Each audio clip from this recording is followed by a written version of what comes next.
दोस्तों, किसी के भी मन की बातें जानने के लिए तीन तरीके होते हैं, लेकिन इन तीनों तरीकों को समझना अति आवश्यक है। यदि आप इन तीनों तरीकों को समझ लेते हैं तो आप किसी के भी मन की बातें बड़ी ही आसानी से जान सकते हैं, समझ सकते हैं।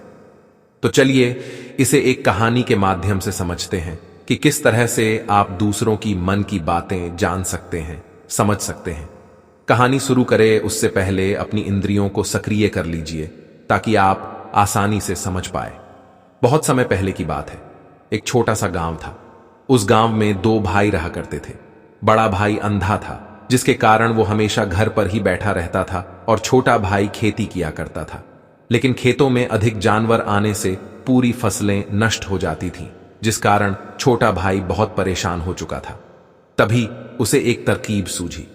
एक दिन उसने सोचा, खेतों में से इन जानवरों को भगाने के लिए क्यों ना मैं अपने बड़े भाई की मदद लूं।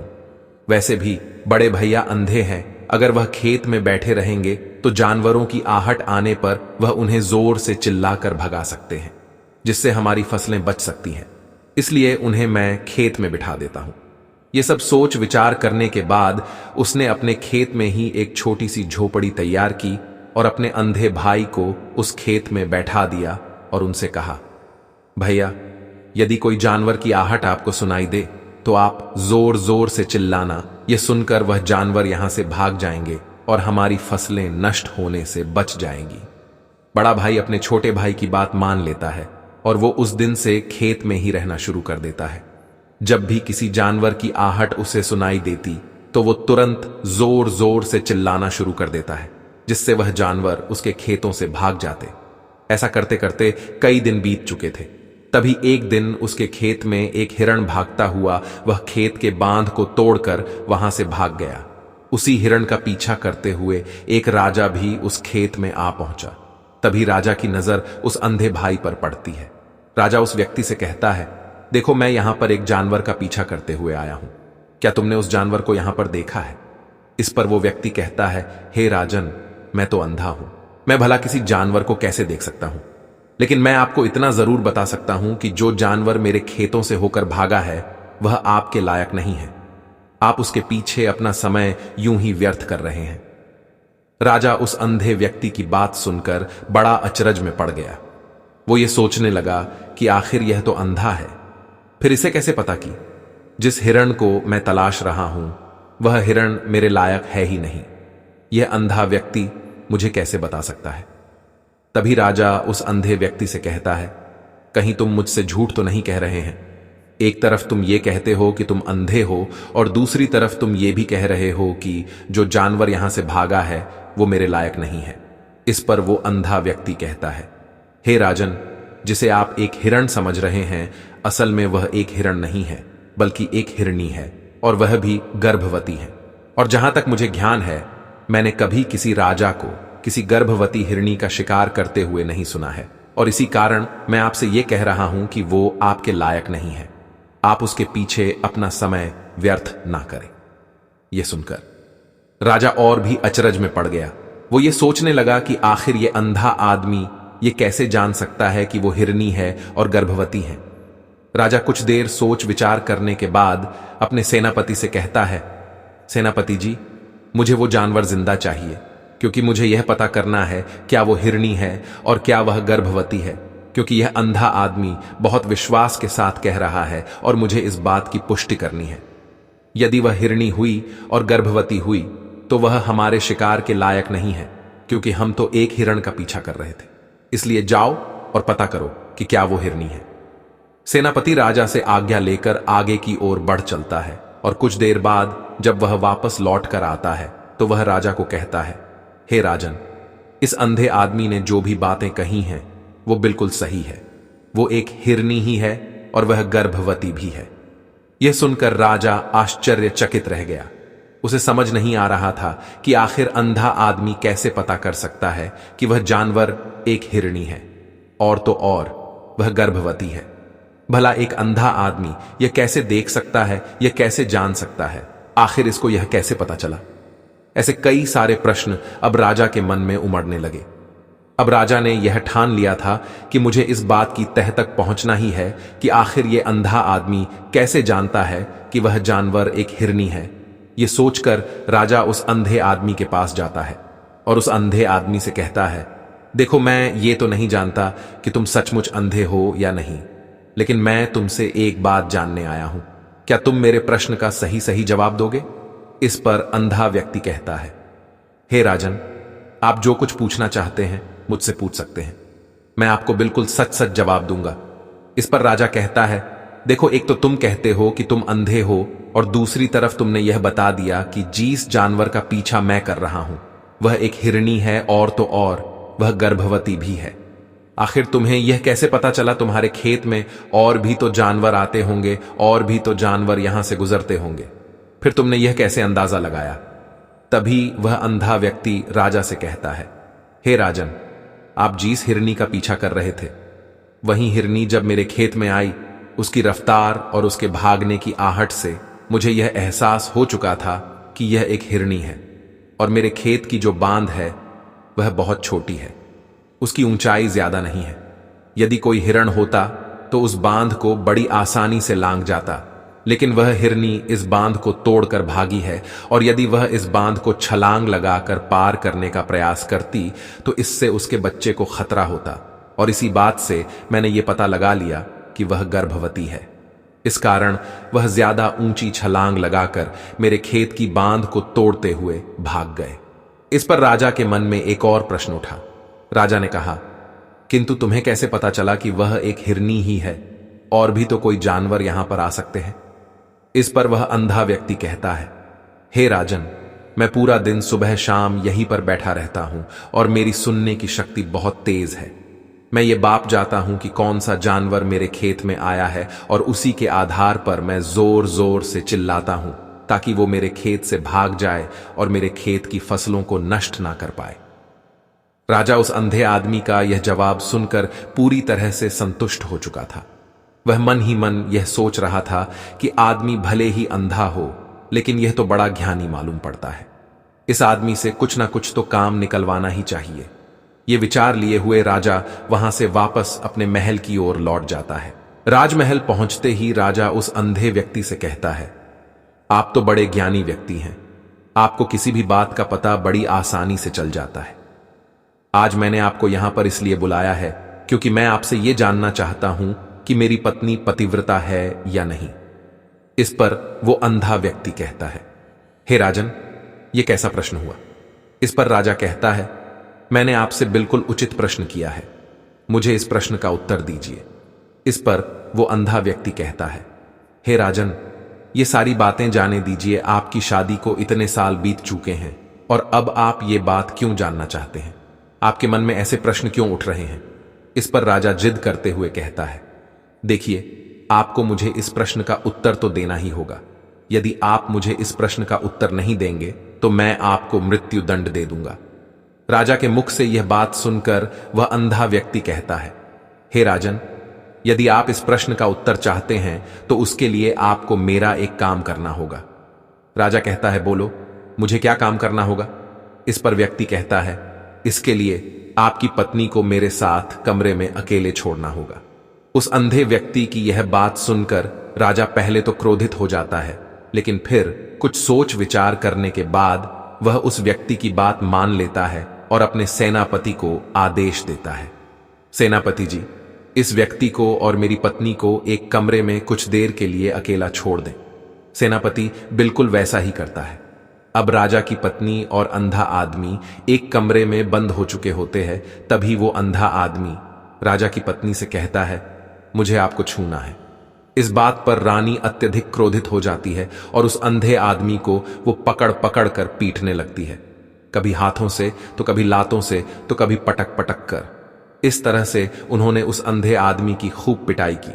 उसके बाद किसी तरह से वह अंधा आदमी अपनी जान बचाकर वहां से भाग निकलता है और वह राजा के पास पहुंचता है और वह राजा से कहता है, हे राजन, आपकी पत्नी पतिव्रता नहीं है। यह बात सुनकर राजा अत्यधिक क्रोधित हो उठता है और राजा अपनी तलवार निकालकर सीधा अपनी पत्नी की ओर जाता है और क्रोधित होकर वह अपनी रानी से कहता है, रानी जी, आज मैं जो भी सवाल आपसे करने वाला हूं उसका मुझे सच सच जवाब दीजिएगा, और यदि आपने एक शब्द भी झूठ कहा तो मैं आपका अभी की अभी सर धड़ से अलग कर दूंगा। राजा कहता है, मुझे बताइए, क्या आप पतिव्रता हैं या नहीं? इस पर रानी कहती हैं, हे राजन, आप भले ही मुझे जान से मरवा दीजिए, लेकिन मैं पतिव्रता नहीं हूं। राजा यह बात सुनकर बहुत खुश हुआ, क्योंकि उस अंधे आदमी ने जो भी कहा था वह बिल्कुल सच था। यह बात सुनकर तुरंत ही राजा उस आदमी के पास पहुंचता है और आकर उस अंधे आदमी से कहता है, तुम्हें कैसे पता चला कि मेरी पत्नी पतिव्रता नहीं है? इस पर वह अंधा आदमी कहता है, हे राजन, बड़ी सीधी सी बात है। मैंने तो आपकी पत्नी से बस इतना ही कहा था कि मुझे आपको छूना है, और इस बात पर वह इतना क्रोधित हो उठी कि उन्होंने गुस्से में आकर मुझे लात घूंसों से पीटना शुरू कर दिया। और भला कोई औरत किसी और मर्द को कैसे छू सकती है? लेकिन उन्होंने ना आव देखा न ताव, बस लात घूंसे मुझ पर बरसाने शुरू कर दिए। वह भी तो एक छूना ही हुआ, और एक पतिव्रता नारी कभी भी पराये मर्द को नहीं छूती। जब मैंने उसे छूने के लिए कहा था तो वह उस वक्त मुझे मना कर सकती थी, लेकिन उन्होंने तो मुझे पीटना शुरू कर दिया, और देखते ही देखते उन्होंने मेरे पूरे शरीर को छू लिया। अब आप ही बताइए, ऐसी स्त्री भला पतिव्रता कैसे हो सकती है? इस पर राजा कहता है, तुम तो बड़े ज्ञानी मालूम पड़ते हो। अच्छा ठीक है, चलो तुम मेरे एक प्रश्न का और जवाब दो। यदि तुमने मुझे इस प्रश्न का सही सही जवाब दे दिया तो मैं तुम्हें यहां से जाने दूंगा। आगे राजा उस अंधे आदमी से कहता है कि तुम मुझे यह बताओ, क्या मैं सच में अपने पिताजी का ही बेटा हूं या फिर किसी और का? इस पर वह अंधा भी कहता है, हे राजन, इस बात से आपका क्या लेना देना? आप किसी की भी औलाद हों, आखिर आप हैं तो इस राज्य के राजा, इसलिए इस प्रश्न को जाने दीजिए। लेकिन राजा कहता है, नहीं नहीं, मुझे इस प्रश्न का सही सही जवाब चाहिए, अन्यथा यह प्रश्न मुझे हमेशा परेशान करता रहेगा। इसलिए मैं इसका सही सही जवाब जानना चाहता। यदि तुम इसका सही सही जवाब दे देते हो तो तुम यहां से जा सकते हो, मैं तुम्हें नहीं रोकूंगा। इस पर वह अंधा आदमी कहता है, हे राजन, इसके लिए तो मुझे आपके मां के पास भी जाने की कोई आवश्यकता नहीं है। मैं आपको अभी अभी यह बता सकता हूं कि आप किसकी औलाद हैं, लेकिन उससे पहले मैं चाहता हूं कि आप मुझसे एक वादा करें कि आप मुझ पर क्रोध नहीं करेंगे। राजन ने कहा, मैं तुमसे वादा करता हूं, मैं तुम पर क्रोध नहीं करूंगा। इसके बाद वह अंधा आदमी राजा से कहता है, हे राजन, आप हैं तो अपने ही पिता के पुत्र, लेकिन आप पर एक कंजूस सेठ की छाया पड़ी हुई है। यह सुन राजा बहुत क्रोधित हो उठा और वह तुरंत तलवार निकालकर अपनी मां के पास जा पहुंचा। वह वहां पर पहुंचने के बाद अपनी मां से कहता है, मां, मुझे सच सच बताइए, क्या मैं अपने ही पिता का पुत्र हूं या नहीं? यदि आपने मुझे सही सही नहीं बताया तो वह यहीं पर अपने प्राण त्याग दूंगा। मुझे बताओ, क्या सच है? इस पर उस राजा की मां कहती, बेटा, तू है तो अपने ही पिता का पुत्र, लेकिन तुम्हारे ऊपर एक कंजूस सेठ की छाया पड़ी हुई है। जब मैं एक बार नहाने के बाद अपना मुंह आईने में देख रही थी, तभी उस कांच के पीछे मुझे एक कंजूस सेठ नजर आता है और उसी की छाया तुम पर पड़ चुकी है। यह सुन राजा बहुत खुश हो जाता है और वह तुरंत दौड़ा दौड़ा वापस उस अंधे आदमी के पास पहुंचता है और उस अंधे आदमी से कहता है, तुम्हें यह कैसे पता चला कि मुझ पर एक कंजूस सेठ की छाया पड़ी हुई है? इस पर वह आदमी कहता है, हे राजन, आपने मुझसे कई सारे सवाल पूछे जिनका जवाब मैंने आपको सही सही दिया है। यदि कोई और राजा होता तो मुझे इसके बदले में ढेरों सारे इनाम मिल चुके होते, लेकिन अब तक आपने एक फूटी कौड़ी तक नहीं दी है। इस बात से ही मैंने अंदाजा लगा लिया था कि आप बहुत कंजूस हो। यह बात सुनकर राजा जोर जोर से हंसने लगा और कहता है कि आप जो भी मांगेंगे वह मैं आपको अवश्य दूंगा, लेकिन मुझे यह बताओ कि तुम्हें कैसे पता चल जाता है कि कौन सी बात सही है और कौन सी गलत? तुम किसी भी बात का इतना सटीक और सही जवाब कैसे दे पाते हो? इस पर वह अंधा आदमी कहता है, हे राजन, मैं तो वैसे ही अंधा हूं। यदि मेरी आंखें होती तो मैं किसी की भी मन की बातें बड़ी सरलता से जान लेता।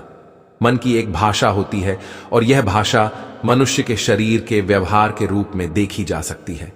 उसकी आंखों से, उसके होठों से, उसके काम करने के तरीके से, उसकी क्रियाओं से पता किया जा सकता है कि उसके मन में क्या चल रहा है। उसके आधार पर हम किसी के भी मन की बातें जान सकते हैं। लेकिन मैं तो अंधा हूं, मैं देख नहीं सकता, इसलिए मैं क्रियाओं से देखता हूं।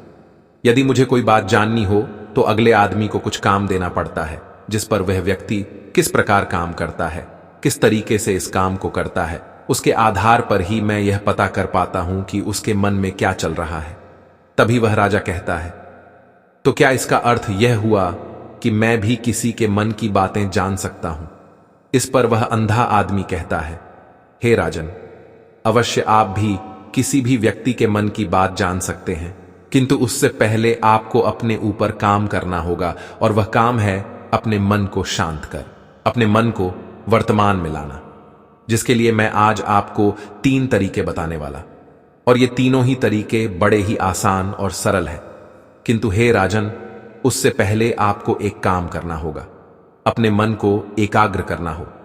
जब हम अपने मन को एकाग्र करते हैं, अपने मन को वर्तमान में लाते हैं, तो हम दूसरे के मन की बात जान सकते हैं, क्योंकि वह आदमी अभी भी अपने मन में वर्तमान में ही सोच रहा है, और हमें भी मन को वर्तमान में ही लाना होगा। तभी हम उसके मन की बातें जान सकते हैं।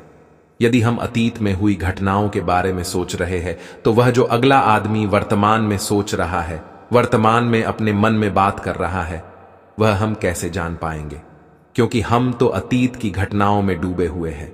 इसलिए किसी के भी मन की बात जानने के लिए सबसे पहले हमें हमारे मन को एकाग्र करना होगा, उसे वर्तमान में लाना होगा। आगे वह व्यक्ति राजा से कहता है, हे राजन, जो 3 तरीके मैं आपको बताने वाला हूं, इन 3 तरीकों से बड़ी आसानी से किसी के भी मन की बातें जान सकते हैं। उसके बाद वह अंधा आदमी राजा से कहता है, हे राजन, जो सबसे पहला तरीका है वह है आंखों पर ध्यान देना। किसी व्यक्ति से बात करते वक्त उसकी आंखों में देखना, उसकी आंखों पर ध्यान देना जो सबसे ज्यादा जरूरी है, क्योंकि आंखें बोलती नहीं पर बहुत कुछ कह जाती है। यदि हम किसी व्यक्ति की आंखों के इशारों को समझना सीख जाए, हम यह जान पाएंगे कि व्यक्ति के दिमाग में क्या चल रहा है, वो क्या सोच रहा और अभी वह क्या करने वाला। मेरे पास आंखें नहीं, लेकिन मैंने अपने गुरु से यह विद्या सीखी है, क्योंकि बहुत सालों पहले मेरे पास आंखें थीं और मैं उस वक्त लोगों के मन की बातें केवल उनकी आंखों से ही जान लेता था। इसलिए यदि आप भी दूसरों की मन की बातें जानना चाहते हैं, तो आपको भी उनकी आंखों पर गौर करना चाहिए, जैसे कि उनका आकार कैसा है, वह कब, कहां और किधर देख रहे हैं। यदि उसकी आंखें यहां वहां घूम रही है, जब आप उससे बातें कर रहे हैं, तो वहां वह इधर उधर मोड़ रहा है, कभी ऊपर तो कभी नीचे या कभी आसपास, या फिर उसकी आंखें खुश नजर आ रही है या फिर आंखें निराश नजर आ रही है, जैसे कि चोर होता है।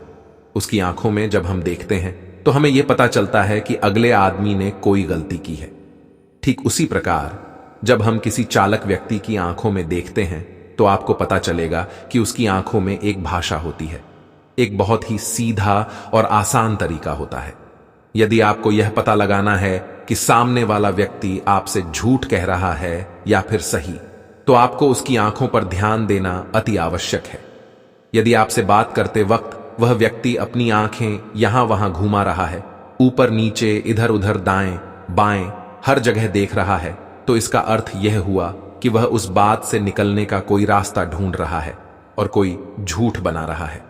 यदि सामने वाला व्यक्ति आपसे कुछ झूठ कहने का प्रयास कर रहा है, तो वह आपसे नजर नहीं मिलाएगा।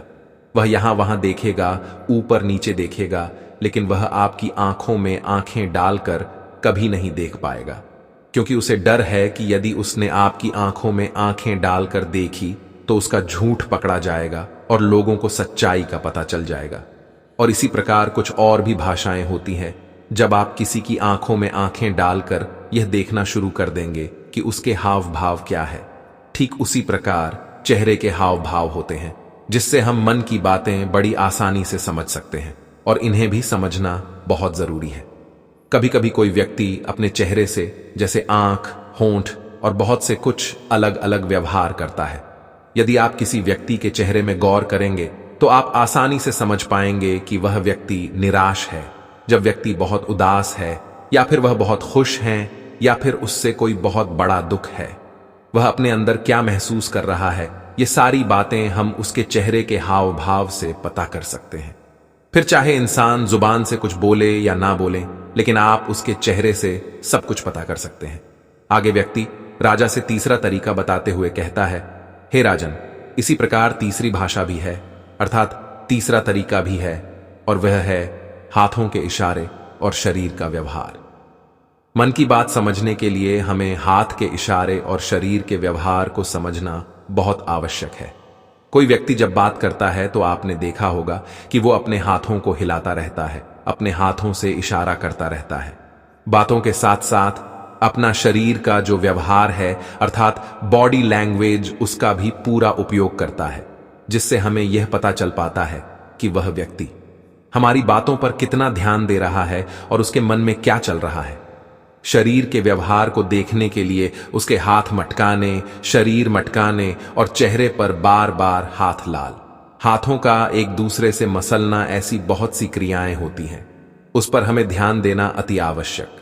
मन की बात को समझने के लिए हमें शरीर के व्यवहार को भी समझना पड़ता है।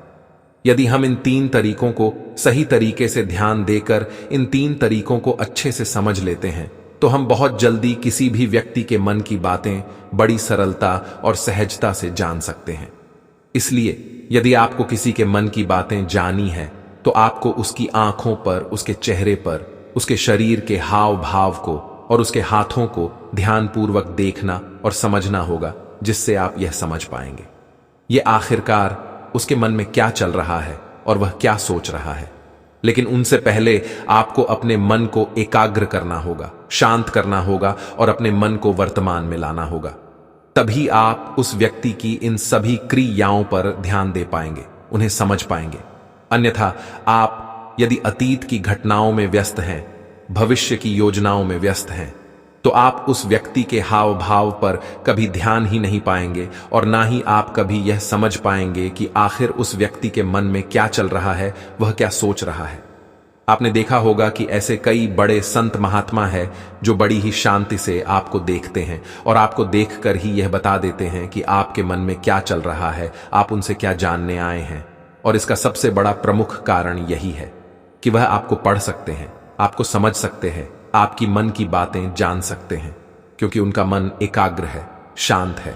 और यही कारण है कि वह आपके मन की बातें बड़ी सरलता से समझ जाते हैं। तो दोस्तों, उम्मीद करता हूं आपको इस कहानी से एक अच्छी सीख मिली होगी। ये कहानी आपको कैसी लगी हमें कमेंट बॉक्स में कमेंट करके जरूर बताएं और इस कहानी को अपने दोस्तों के साथ जरूर शेयर करें ताकि उन्हें भी इस कहानी से कुछ सीखने को मिल सके।